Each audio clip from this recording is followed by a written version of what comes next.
The holiday season has rolled in once more, and much like the usual year for me, I struggle to come up with a good game to review for the season. Maybe I'm just crazy, but I just don't feel like there's a lot of holiday-themed games out there. But then I had a revelation. One of the all-time greats of Christmas movies, Die Hard, has a bunch of video games about it for some reason, so let's look at one of those this year. So I decided to hit up the Sega Saturn library and selected a pretty cool-looking title in Die Hard Arcade.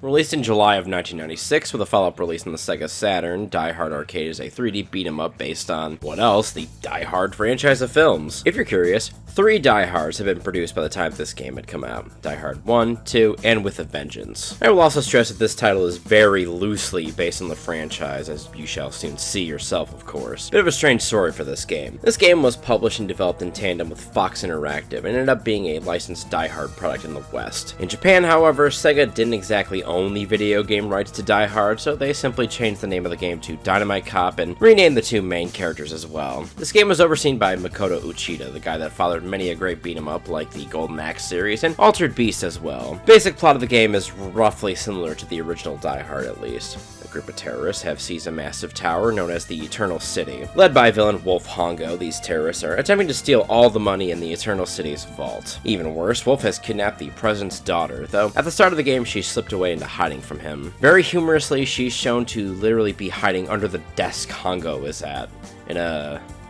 Wait, what the hell kind of desk is this? So for such a dire situation, the cops are forced to call in the big guns and their elite officers, John McClane and Chris Thompson, players 1 and 2 respectively, Bruno Dellinger and Cindy Holiday in the JP version. Our game commences with the super cops being dropped on the tower, alongside some red shirt support. Of course, those guys get waxed almost instantly while our 2 heroes flee the gun-wielding baddies and leap onto a nearby balcony. The game thusly begins. Getting started with Die Hard Arcade, it's a pretty simple game on its face. Directionals to move, 1 button for punching, kicking, and jumping. Press the buttons in combination to do various different attacks and combos. What I want to compliment this game for, right off the bat, is that it actually has a pretty deep move list for a 3D beat-em-up. You have over 20 different moves at your disposal, on top of 14 different grabs that you can execute as well. This is like the Virtua Fighter of 3D beat-em-ups, made by Sega with a deep-ass move list too. You've got all sorts of moves at your disposal, like a rising uppercut, the classic Bryant cartwheel kick. Honestly, I think it's the same animation from Virtua Fighter 2 even. Quite a few combinations to use, attacks that swing behind you, and of course there's a get off me attack as well.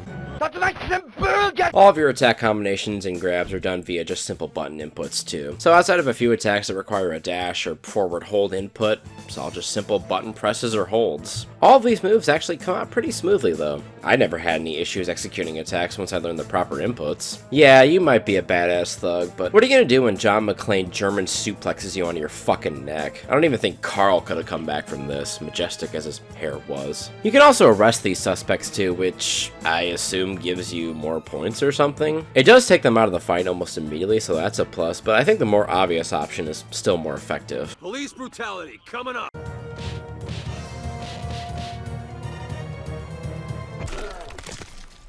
You want to know what makes this better, though? In addition to all your deadly martial arts maneuvers, you have a ton of weapons that you can just pick up and dish out the pain with. That's right, Santa's got a lot more than just a machine gun for us this time out. Beat your foes with a broom or the classic lead pipe. Bludgeon them with a grandfather clock. Make them sneeze with some pepper. Cut them to ribbons with a fire axe, a knife, or a broken bottle even. Coolly, you can actually combine certain weapons to create an even more deadly variant, like the spray can and lighter combo. Guns? Oh, we got those too, of course. You have a nice little handgun like McClane did in the film, of course. You can actually even reload your pistol with magazines that you can pick up off the ground, which I thought was pretty novel, I can't lie. Now we have a machine gun. Ho, ho, ho. You also have a rocket launcher. Ho flippin' ho. And then you have a Barrett 50 cal. Ho ho holy shit. So with all your moves and weapons at your disposal, you go forth through the tower and do battle with all the vile terrorists. Unfortunately, unlike Die Hard, there are way more of these guys this time out. There was like, what, 12 dudes in the original film? There's like 100 here. It's not even just dudes with fabulous hair like in the movie. Sure, there's some normal street trash like in any of these games, but White Fang Wolf Hongo brought a lot of muscle here. You have these elite commando looking dudes who even roll around shooting their pistols like commando cosplayers. Oh no, they got to the fire department? They're the really good guys, so if they're turning on us, we're in some deep doo-doo. Cops I could see being corrupt, but firemen? We're fucked in this scenario. Their captain is even in on it. If John McClane wasn't here, this whole thing would be over. They even got the two spectrums of wrestlers, a luchador who is apparently named Jocko, and there's a sumo wrestler named Mr. Oishi too. Honestly, I feel like the sumo and the luchador should have been the duo boss, not the sumo and this guy. It just makes more sense to me. Spider bots? What the fuck? These terrorists have really come a long way from MP5s and Jeffrey Dahmer. Thankfully, much like the human thugs, spider bots are vulnerable to blunt force trauma delivered by lead pipe. But I think I've gotten a bit ahead of myself here. How is this game structured? Well, kind of like any beat 'em up, really. You drop into a level and there's some thugs to clobber. Beat 'em up and you head on to the next area. Occasionally, these transitions are broken up with a quick time event of the main character, which is absolutely hysterical.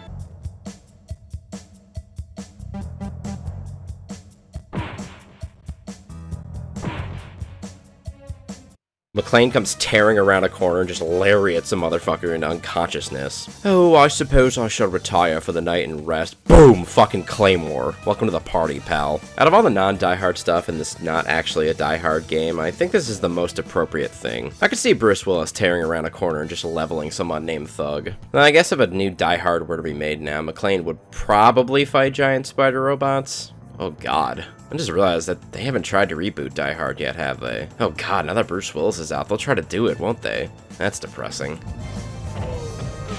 Oh shit, I got distracted by depressing thoughts and died. Die Hard Arcade gives you 4 lives to fight through the game with some actually pretty generous health pickups too to top you off as you take damage. Even better, if you're full on life and you pick up a health pack, it isn't wasted. Your life bar just gets longer. But if all that isn't enough, well, the Saturn version of the game has a way to get some extra credits, and it's via playing an ancient Sega game called Deep Scan, which you play a big red battleship dropping depth charges into submarines while they fire back at you. The more points you get here, the more continues you earn for the main game. The projectiles fired by the subs normally do have some pretty generous hurt boxes though. But it's pretty easy to rack up a good amount of lives to beat the main game with. Moving on now, as you battle your way through the tower, the game will also drop some brief cutscenes of the plot thickening. I love how abruptly the cutscenes end too. They really made the cutscenes super efficient, so you get all the needed information and you can just get right back into the action. As you battle your way through the game, old John here will also get more haggard, ending up looking quite a lot like John from the first movie. I find it kinda odd there's no big cutscene preceding your character getting more ravaged, but I didn't mind really. Or heck, it'd be pretty cool that if you failed one of those quick time events, that would lead to your character getting more beat up looking like that. Nearer to the end of the game, the president's daughter swipes Hongo's radio and gets into contact with our heroes, letting them know where she is so she could be finally rescued. But uh-oh, Hongo was listening in and he heads her and the heroes off. You're now mano-a-mano with the big dog himself, and he ain't no bitch, that's for sure. You end up taking the bastard down, but he snatches the president's daughter and makes a break for it, heroes in hot pursuit. Come on, John, you could have easily gotten into that door before it closed. Up on the rooftop, click, click, click, Hongo is waiting with no shirt and a ton of swords ready to cut you up, and he's now ready for round 2. I like that during this fight, his blades end up sticking in you for a bit. I don't know why, it just kind of amuses me. You beat him down one final time and you win the game. You rescue the president's daughter and fly off in a helicopter. Day saved, credits roll. But honestly, this is a pretty damn fun game. I hadn't expected a Die Hard game to be a full-on 3D beat-em-up where you just grab random shit and use it as a weapon to beat up terrorists, but here we are, and it rocks. Fun as it is though, I'll be critical on that. How it controls can take a bit of getting used to, but once you've got them understood, oh man, is it ever great. I love how wacky and completely over the top it is, even if it kind of clashes with Die Hard and its more grounded approach to action. I say that even with how insane the original Die Hard got. Merry Christmas, everyone. I hope you all have a very wonderful holiday season, regardless of whatever holiday you celebrate, or if you don't celebrate one at all. Thanks a ton for watching if you did. I'd love it if you hit that like button and leave a comment as well, of any kind, really. Be sure to subscribe too, since, as always, there will be more content to come. See y'all in the next video. Goodbye.